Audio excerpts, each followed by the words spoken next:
तो ये बताने के लिए जो ऑलरेडी वो चाहे जानते होंगे कि जो जम्मू कश्मीर विधानसभा के चुनाव है उसमें तीसरी चरण में कठुआ ज़िले के जो चुनाव हो रहे हैं 6 असेंबली कॉन्स्टिट्यूंसी के, उनका ऑफिशियल तौर से जो चुनावी प्रक्रिया है वो कल से शुरू हो जाएगी।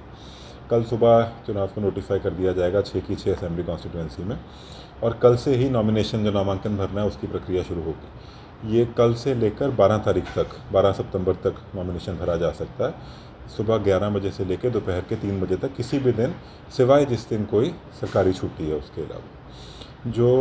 जो भी लोग नामांकन भरते हैं उसकी स्क्रूटनी ऑफ नॉमिनेशन 13 तारीख को किया जाएगा। उसके बाद में 17 तारीख तक टाइम होगा किसी भी प्रत्याशी के पास अपना नामांकन विड्रॉ करने का। 17 तारीख को हमारी कैंडिडेट की लिस्ट शाम को फाइनल हो जाएगी और उनको जो भी उनके सिंबल अलॉट होते हैं उसके बाद में पोस्टल बैलेट और बैलेट पेपर हमारे प्रिंट किए जाएंगे। तो मैं आपके माध्यम से यही सबको बोलना चाहता हूं कि इस चुनावी प्रक्रिया में सब लोग बढ़ चढ़ के पार्टिसिपेट करें, सामने आएँ अपना वोट डालने के लिए भी, और जितने प्रत्याशी हैं जो फॉर्म भरना चाहते हैं, जो नामांकन करना चाहते हैं, वो भी सामने आएँ। हमने हर असेंबली कॉन्स्टिट्यूंसी में उनके लिए हेल्प डेस्क लगाए हैं। वो हेल्प डेस्क से उनको नामांकन का फॉर्म भी मिलेगा और फॉर्म कैसे भरना है उसमें उनको मदद भी की जाएगी। कोई भी और अगर उनको जानकारी चाहिए तो हमारे आरओ और एआरओ हैं, उनके पास सारी जानकारी है, उनसे वो जानकारी ले सकते हैं। इसके अलावा मैं दोबारा लोगों से, जितने लोग आपके माध्यम से सुन रहे हैं, उनको कहना चाहूँगा, क्योंकि मॉडल कोड लगा है तो हमारी जितनी फ्लाइंग स्क्वाड की टीम्स हैं और जितने हमारे स्टैटिक टीम्स हैं वो प्रॉपर चेकिंग शुरू करेंगे पूरे ज़िले में। तो जैसे कि पहले बताया था, कोई भी ऐसा भारी कैश अपने पास लेके चुनावी टाइम पे आसपास नहीं जाए, ताकि किसी को भी कोई दिक्कत बाद में फेस ना करनी पड़े। कोई भी अगर आप कैश का मूवमेंट कर रहे हैं तो उसके साथ में आपका प्रॉपर रिसीट हो। अगर आप रिसीट के साथ लेकर जाते हैं कोई पेमेंट, तो उसमें आपको कोई रोकेगा भी तो देख के उसको छोड़ दिया जाएगा।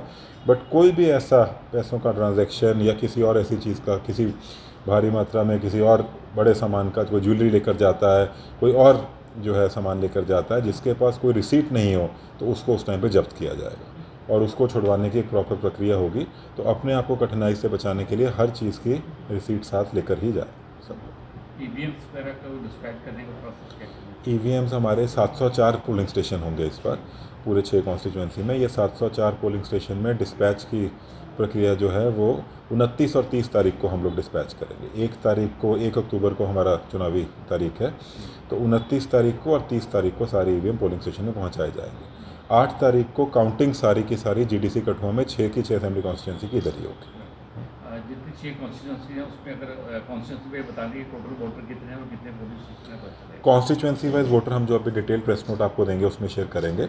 बट पूरे डिस्ट्रिक्ट कठुआ में हमारे 5,02,970 वोटर हैं टोटल यहाँ पे, और जो कॉन्स्टिट्यूंसी वाइज ब्रेकअप है 6 कॉन्स्टिट्यूंसी का, वो भी डिटेल प्रेस नोट में आपके साथ शेयर कर देंगे। इसमें क्या वोटर में इन्हेंसमेंट हुआ है, जैसे एडिशन का एक प्रोसेस? जी बिल्कुल, आपकी तरफ से हुआ?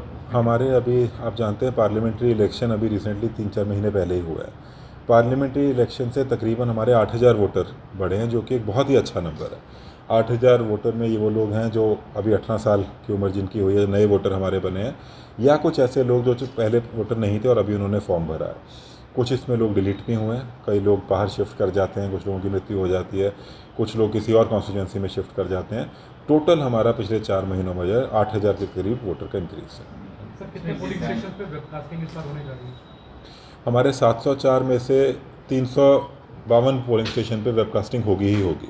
उसके ऊपर भी हो सकता है कि हम और कुछ पोलिंग स्टेशन पे वेबकास्टिंग करें, तो आप ये मोटा मोटा लगा के चल सकते हैं कि तकरीबन 400 पोलिंग स्टेशन पे वेबकास्टिंग होगी। पोस्टल बैलेट और फॉर्म पे जाके वोटिंग करवाना वो प्रोसेस? बिल्कुल, 20 और 21 तारीख को, 20 और 21 सितंबर को जो होम वोटिंग है, जैसे हमने पिछली बार करी थी, जो भी कोई ऐसा व्यक्ति है जिसकी उम्र 85 साल से ज़्यादा है और वो बेड रिडन है या अस्पताल में है, किसी कारणवश पोलिंग स्टेशन पे वोट डालने नहीं जा सकता है, वो होम वोटिंग के लिए अप्लाई कर सकते हैं। उनके लिए हमारी पूरी टीम जाके उनको घर से वोट कराएगी। कैंडिडेट को अपना फॉर्म फिल करना है तो किस ऑफिस में जाएगा, कहाँ विजिट करेगा, किस प्रकार? कैंडिडेट को फॉर्म फिल करने का जो कल सुबह हम लोग फॉर्म अनाउंस करेंगे, जो सारे आरओस करेंगे, उसमें बताया जाएगा। बट मोटा मोटा आपको मैं ये बताता हूँ कि कठुआ और जसरोटा के जो कैंडिडेट्स हैं उनको फॉर्म, कठुआ के एसीआर साहब उनके रिटर्निंग ऑफिसर रहेंगे, वो डीसी ऑफिस में फॉर्म उनका फिल किया जाएगा। हीरानगर का फॉर्म एसडीएम हीरानगर ऑफिस में किया जाएगा। जसरोटा का फॉर्म कठुआ में करा जाएगा, आरओ साहब यहाँ बैठेंगे, एआरओ साहब डींगाम के ऑफिस में बैठेंगे। बसोली का फॉर्म एडीसी बसोली साहब के ऑफिस में होगा। बिलावर का फॉर्म एडीसी बिलावर ऑफिस में होगा और बनी का फॉर्म एसडीएम बनी के ऑफिस में होगा। तो model code of conduct implementation पहले से आपकी तरफ से स्ट्रिक्टली किया जा रहा जी। है, उसके बावजूद और क्या डायरेक्शंस रहेंगी कैंडिडेट्स के लिए, जैसे फेस डिफेसमेंट करते हैं बिल्डिंग की, प्राइवेट एंड पब्लिक प्रॉपर्टी, उसके लिए क्या रहेगा? मेरी सबसे यही, पिछले इलेक्शन में सभी जितने कैंडिडेट थे, जितनी पब्लिक थी, सब ने बहुत हमारा प्रशासन का सपोर्ट किया है और इसी कारण से हम एक बहुत अच्छा और सफल इलेक्शन करा पाए हैं। मैं फिर से यही उम्मीद करता हूं कि जितने हमारे कैंडिडेट रहेंगे, हम जो है पूरा वाइब्रेंट डेमोक्रेसी का माहौल बना के चलेंगे और सब लोग, हम नहीं चाहते हैं कि किसी को भी परमिशन डिनाई की जाए। तो जो भी आप कोई रैली करना चाहते हैं, कोई पोस्टर पैम्फलेट लगाना चाहते हैं, कोई फ्लेक्स लगाना चाहते हैं, कोई कैंपेन करनी है, उसमें जो इलेक्शन कमीशन की गाइडलाइंस हैं उसके हिसाब से प्रॉपर परमिशन के साथ करें, ताकि परमिशन में कोई कैंडिडेट को ऐसा ना बोल सके कि किसी के साथ कोई भेदभाव किया जा रहा है। इलेक्शन को ये मैं पूरा आश्वासन पब्लिक को भी देता हूँ और हर पार्टी को भी, कैंडिडेट को भी, कि फ्री फेयर ट्रांसपेरेंट इलेक्शन होगा, इसमें कोई डाउट नहीं है। सुरक्षा के तो लिहाज से मैं एक मिनट ख़त्म कर, फ्री इलेक्शन कराया जाएगा और इसमें कोई भी कसर बाकी नहीं छोड़ी जाएगी। कोई भेदभाव की कोई आशंका भी किसी को मन में नहीं रखनी चाहिए। बिल्कुल एक लेवल प्लेइंग फील्ड बनाया जाएगा। जो भी डिफेसमेंट ऑफ प्रॉपर्टी है उसको निकाला जाएगा और अगर कोई वॉलेटर है तो उस पर एक्शन लिया जाएगा। अगर कोई पब्लिक रैली करनी है, कोई गाड़ी चलानी है, लाउड स्पीकर लगा के कहीं पे पोस्टर पैम्फलेट बांटने हैं, तो उसकी प्रॉपर प्रक्रिया है परमिशन की, ऑनलाइन और ऑफलाइन दोनों मोड है, तो उसको आप अप्लाई करके उसकी परमिशन ले सकते हैं। पब्लिक से मेरी ये अपील है कि अगर आप कोई भी कंप्लेंट करना चाहते हैं मॉडल कोड रिलेटेड, तो 1950 एक इलेक्शन का हेल्पलाइन नंबर है। उसके साथ साथ एक सी विजिल एप्लीकेशन है इलेक्शन कमीशन ऑफ इंडिया की, उसको अपने फ़ोन में डाउनलोड करके आप अगर कोई कंप्लेंट करते हैं तो उस पर तुरंत कार्रवाई की जाएगी। सर, सोशल मीडिया की अगर बात करें, लिहाज से इस पर कड़े कदम उठाए गए हैं। हमारे पास तकरीबन भारी मात्रा में बहुत सारी कंपनियां जो है हमारे पास सेंट्रल पुलिस फोर्सेस के आने वाली हैं, उनको तैनात किया जाएगा। आप देखेंगे चेकिंग, जैसे ही कल इलेक्शन हमारा नॉमिनेशन शुरू होता है, हर जगह पे चेकिंग बढ़ा दी जाएगी। सुरक्षा के लिहाज से कोई भी हम ऐसा ठोस कदम नहीं वापस छोड़ेंगे जिसको उठाने से कहीं पे कोई सुरक्षा में कोई कमी आ सके। तो आप सब निश्चिंत रहें, भारी मात्रा में लोग वोट डालने जाएं। पोलिंग स्टेशन पे सिक्योरिटी, कैंडिडेट की सिक्योरिटी और आम तौर पे जनरल जगह पे, चाहे कैंपेनिंग हो, चाहे लोगों को बाहर निकलना हो, सिक्योरिटी में कोई भी ढील हम लोग नहीं छोड़ रहे हैं। बॉर्डर एरिया का थ्रेट रहता है, हमने देखा कि 100 मीटर के ऊपर एक स्पेशल चौकी डिप्लॉयमेंट वहाँ पे की जा रही है, इस प्रकार से। बॉर्डर एरिया का आपने ठीक बोला, वहाँ पे थ्रेट है, पर बॉर्डर एरिया के साथ साथ जितना भी पूरा कठुआ डिस्ट्रिक्ट में हर एक एस्पेक्ट को सिक्योरिटी रिलेटेड हमने कवर किया है, उसमें कोई भी अनगहली नहीं है। और मैं आपको ये विश्वास दिलाता हूँ कि आप लोग निश्चिंत होकर एक बिल्कुल फेस्टिव माहौल में वोटिंग करने आगे आइए।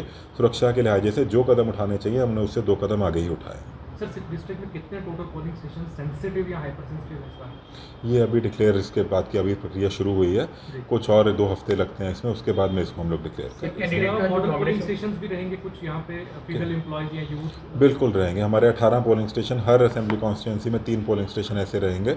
एक पोलिंग स्टेशन जो सिर्फ महिलाएं जिनको चलाएंगी, एक पोलिंग स्टेशन जिसको सिर्फ हमारे 20 साल से कम, 18 से 20 साल वाले युवक चलाएंगे, और एक पोलिंग स्टेशन जिसमें हमारे जो स्पेशली एबल्ड लोग हैं उसको वो पोलिंग स्टेशन चलाएंगे। वोटर अवेयरनेस के लिए भी एक मेजर पार्ट है जो इसमें काफ़ी एग्जीक्यूट भी हुआ आपकी तरफ से। जी। किस प्रकार के इनिशिएटिव में आने वाले दिनों में स्वीप के हमने नोडल ऑफिसर एक डिस्ट्रिक्ट लेवल पे और हर असेंबली कॉन्स्टिट्यूंसी में नोडल ऑफिसर अपॉइंट हुआ है। स्वीप पे स्पेशल फोकस हम लोग जो दे रहे हैं वो हम फर्स्ट टाइम वोटर्स पे फोकस दे रहे हैं और हमारे जो ओल्ड एज सीनियर सिटीजन हैं उन वोटर्स पे हम फोकस दे रहे हैं। हमारे, आपको ये बताना चाहूँगा कि 100 साल से ज़्यादा उम्र वाले तकरीबन 100 ऐसे वोटर हैं हमारे पास जिनकी उम्र 100 साल से ऊपर है, तो वो भी हमारे इलेक्शन मैस्कॉट रहेंगे। और जो फर्स्ट टाइम वोटर हैं वो भी। स्वीप की एक्टिविटीज़ में हम लोग अपना इलेक्शन मैस्कॉट भी लॉन्च करेंगे और जगह जगह पे नुक्कड़ नाटक और बाकी प्रोग्राम किए जाएंगे, तो उसमें आप सबको वहाँ पे बुला के, स्वीप का आधा काम मीडिया ही करता है, तो आपके माध्यम से ही स्वीप की एक्टिविटी होगी, तो आपको उसमें हर चीज़ में इन्वॉल्व करके। अपील यही है कि पिछली बार हमारी वोटिंग बहुत अच्छी हुई है, नेशनल एवरेज से वो अच्छी वोटिंग हमारी हुई है। बरसात का मौसम बाद में आ जाने के कारण हमारा कुछ वोटिंग प्रोसीजर लास्ट में कम हुआ है, तो इस बार हमारी कोशिश ये है कि हर पोलिंग स्टेशन में हम ऐसी फैसिलिटी प्रोवाइड करें कि अगर बरसात भी आती है, मौसम ख़राब भी होता है, तो किसी वोटर को कोई तंगी आ ना सके। कैंडिडेट का नॉमिनेशन फॉर्म भरते किस तरह के रिस्ट्रिक्शन जो है आम पब्लिक के लिए लगाएंगे सर? पब्लिक को कम से कम हम लोग इसमें कोई दिक्कत ना आए उसकी हमने पूरी कोशिश यही करी है।